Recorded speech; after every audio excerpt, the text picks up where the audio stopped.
Hello and welcome to the 14th episode of Sci Cam. And today, you might have noticed, you have a slightly different host. You've seen me before, hopefully in quite a few episodes. My name's Sonia Dunbar. And our usual host, Michael, who's in charge of the thing, is currently away putting physics to use, sailing on the sea. So you have myself, and I will be talking about plants and how they've helped inform genetics. And our other presenter today is Robin Lambo, who will be talking about sheepdog herding.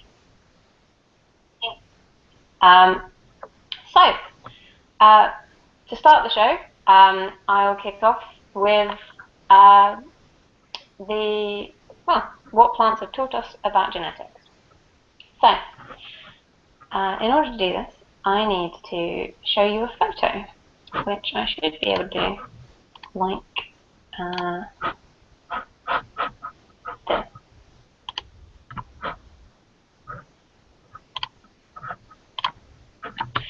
So, hopefully right now, you can see a photo of a plant. And if you have seen a plant like this, keen gardeners among you might be able to correctly identify it as a variegated euonymus. It's actually one from my parents' back garden. And the particular feature I want you to pay attention to is the fact that most of those leaves have green and yellow parts to each individual leaf. And it's that mottling that identifies the plant as a variegated variety of the species. So, today I'm going to explain basically what makes the variegated euonymus look like it does, and well, the intriguing thing that variegated plants have revealed to us about the inheritance of genes. So, firstly, let me explain what is different about the green and yellow parts of the leaf. In a previous episode, I explained that chlorophyll is the pigment responsible for making green plants look green. And indeed, in the green parts of the plant, there it is doing just that. In the yellow parts of the plant, however, there is some sort of mutation somewhere in the genes that means that the chlorophyll isn't made in those chloroplasts. And so instead of the vibrant green, you're basically seeing some of the backup pigments, the yellows, the sort of colours that you start to see in autumn when plants, deciduous plants, start to recycle the chlorophyll. And you see the yellows, the carotenoids and the xanthophylls are the other chemicals. So an interesting point to make here is that if a plant is lacking chlorophyll in an area, it is significantly worse at doing photosynthesis in that area of the plant. And so, happily, for keen gardeners that want a pretty-looking plant, the plant can survive because it has enough chlorophyll. But if it was to turn entirely yellow, the plant would die. So, how is it that different cells in the same leaf of the same plant can be yellow or green then? What's going on? So, the other thing to also say, and here is where I'll share another photo, is that is this one. If you look here, this is a zoomed-in photo of a particular part of the plant. You can probably spot immediately that in the middle of the plant, there's an area that is just yellow. And then there's a part right next to it that's just green. So it's lacking that variegated, that mottling. Yep, we've got me back. Excellent. So how does that occur as well? And really, it's all to do with how the cells are multiplying as the plant grows. So the process of replicating cells when a plant is just growing, and when we're just growing, is called mitosis. And during mitosis, all of the chromosomes get replicated. So if they're in the nucleus, they get replicated, and they're put into two identical sets. They're packed into their own nuclei, and then the original cell splits in two, and you've got two complete full sets of the chromosomes. And in theory, then, you'd expect the cells to be genetically identical. But this is where the catch comes. When we're talking about DNA in the nucleus, well, that's not all the DNA in the cell. There's actually DNA in little small mini organs that we call organelles that float around in the cell's cytoplasm. So animals have some, we call them mitochondria. They're the little powerhouses that make ATP, the chemical stuff that cells use to do work.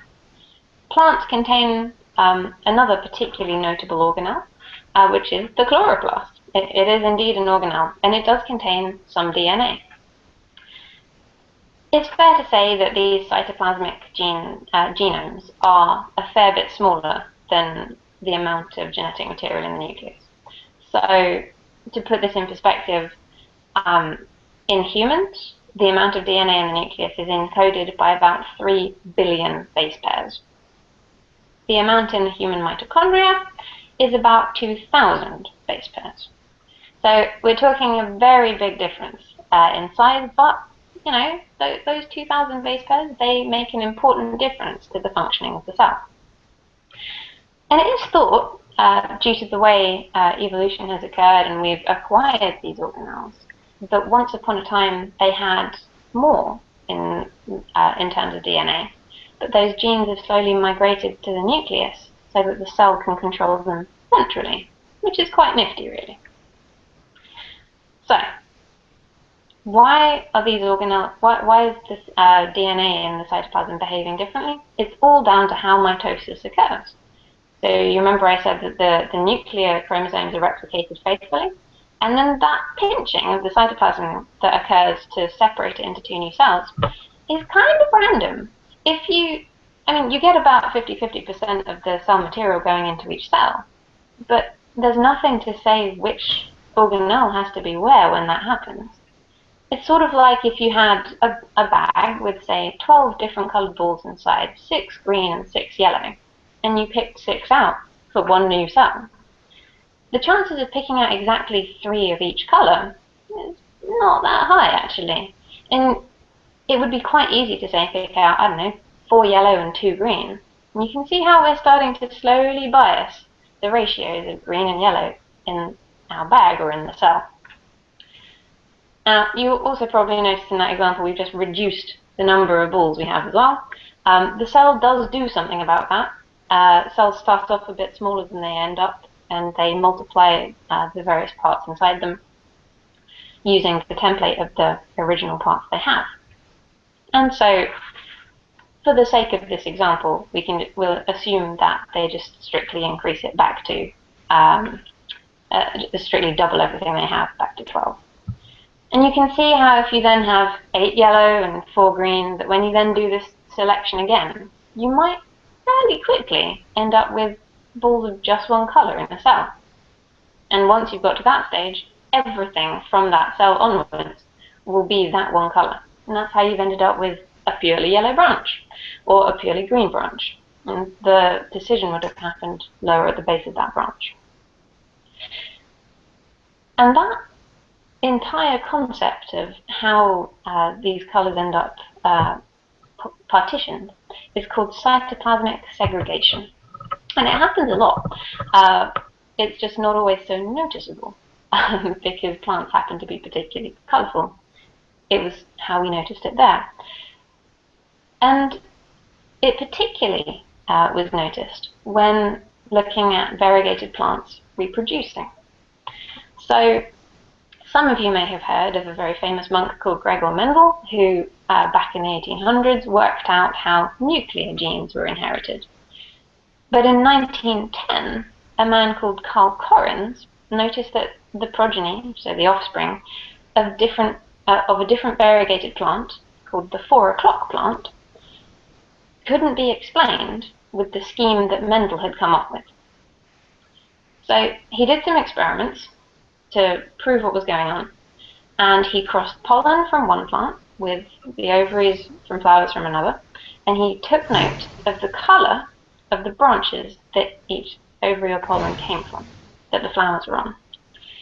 And he discovered that if the ovaries were from flowers on a green branch, the offspring were always green. If the flowers were, if the ovaries were from flowers on a white branch, or a yellow branch, if it was euonymus, then the offspring were always white. And if the ovaries were from a flower on a variegated branch, the offspring could be variegated, could be white, or could be green. So, importantly here, we find out that it doesn't matter where the pollen comes from. And this is actually true in human reproduction as well.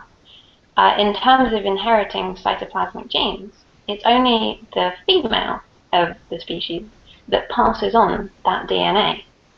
And then to explain why the variegated branches can give rise to all these different either variegated or single color offspring, we just have to look back to cytoplasmic segregation. But instead of forming the new cells that plant's growing, it's forming the ovaries that will allow for the rise of new plants. So, with me just mentioning cytoplasmic genes in terms of humans and how they are inherited from only the mother, some of you may have noticed that cytoplasmic genes made the news recently in the discussion of children with 3 parents. And so what they mean when they say this is that the nuclear genes have come from fertilization that would occur entirely normally in an egg. So you've got half the genes from the father, half the genes from the mother. But then you've either taken that fertilized nucleus and put it into a new cell, or you've put the mother's nucleus into a female donor egg cell and then allowed the fertilization to occur. And you've got mitochondria, so cytoplasmic genes, from a third biological parent. And why do you bother doing it? Well, those genes, much like any other genes in our body, can have mutations. And there are a decent number of mitochondrial DNA-based diseases. And they're fairly debilitating when they occur, because as I mentioned earlier, the mitochondria are powerhouses of the cell. So if you have something wrong with them, the organs in your body that get most affected are the ones that are the most power hungry, things like our heart and our brain. So the problem with these diseases is that so far you can improve the quality of life of someone with this genetic condition, but they can't be cured. And so replacing the mitochondria at the stage of embryo formation as the person is being made ensures that they're not going to have those difficulties. And as I mentioned earlier as well, it's not actually a very large genetic contribution. So this was actually performed in about 30 to 50 children worldwide and known to have been born as a result of this treatment offered to parents. It was stopped a while ago because the FDA in America asked to further investigate the effects of it. And the reason it's in the news at the moment is that currently the British Parliament is voting to decide whether or not the treatment should be available again to parents that have mitochondrial DNA-based diseases. So we'll see how that turns out. And really, we've come a long way in a short little story. We've come from, well, the peas that Mendel worked with, the 4 o'clock plants that Carl Correns investigated, and really shown that plants have proved absolutely invaluable in investigating genetics in general and leading to matters that could help the quality of life of quite a few people. So, as I said, we've come a long way from simply trying to understand what our original mottled plant looked like. So, I wonder what else we can learn from plants along the way. So, if I just do this, I can pass you over to Robin, who will now talk about our second topic of the show, and he will be talking about the modelling of sheepdog herding, I believe. Yes. For quite a long time now, we've been interested in how you could model how a flock of animals might move. So this could be a shoal of fish, birds, or indeed sheep, or anything else that you want to know. And we can do this quite accurately for a while. So there are only a couple of key things that an animal is worried about. Largely, it doesn't want to bump into its neighbours because it might get hurt and it's annoying. And the other one is that if there is a predator, the predator will probably attack one of the herd on the outside, and then it'll probably eat that one. So if you're not on the outside, you're a bit safer. If there is a predator, obviously run away from the predator. Those three rules can be mathematically regarded as, try and maximize these three things. And that works pretty well if you want to model how sheep run around on a hill. Actually, in the film The Lion King, there's a scene with the wildebeest stampede. This was in 1994. That was actually done using a basis of how the wildebeest should move. Then hand-drawn animations were copy and pasted onto this, and then there were some secondary changes to how the wildebeest looks. But it is basically a simple model of how a real herd would stampede. But now we want to know about how you could herd it, how the hyenas in that film would manage to get the herd moving in the direction it wanted. So this is a much more complicated problem, and you can do it for a small group of creatures, but if there are too many, one of them will go away from the herd, and if it's away from the herd, it'll go off on its own and doesn't really care what the herd is doing, and then it's very difficult for whatever the sheepdog, whatever is herding the creatures, to get it back together without all the rest of the sheep wandering off. So previously, the difficulty was that people tried to create a model of how the sheepdog should move without necessarily looking at what the sheepdog actually does in real life and building a model and then comparing it. So recently they've looked at maybe how you could develop a model based on GPS attached to sheepdog and sheep running around. And from this, they developed a model where there were two separate phases to deal with the problem of sheep breaking up and to deal with actually getting the sheep in the right direction. So basically, if a sheep has gone away from the flock, you get that sheep back into the flock before you move any further. You don't try and do everything all at once. Then when your flock is together, you herd that flock until it starts to separate out. And then you start doing things again. And this works pretty well. It's not a perfect match for the experimental results you get, but it does pretty well. Well enough that they're thinking about trying to apply the same mathematical model to other situations. So when we talk about how a herd moves, you've got a short-range repulsive force, as we'd call it in physics. You can't actually physically have these things bumping into each other. And you've got a surface tension. You've got, if something is on the outside, it's trying to get inside. And between these two, that's actually not that different a model from how a liquid works. So people have been talking about how you could get robots with little sort of shuttles on the front or something to try and herd oil spills into keeping them together towards a ship that would then siphon the oil back up, and so we could use it and you wouldn't have the oil spilling everywhere, which is obviously a tremendous environmental damage. And it seems to be a suggestion that is going somewhere. So it's good to know that you can take fairly simple physics principles and apply it to problems throughout both biology and physics, and that maths is really quite an amazing thing because of its reusability. Thank you, Sonia. Thank you, Robin.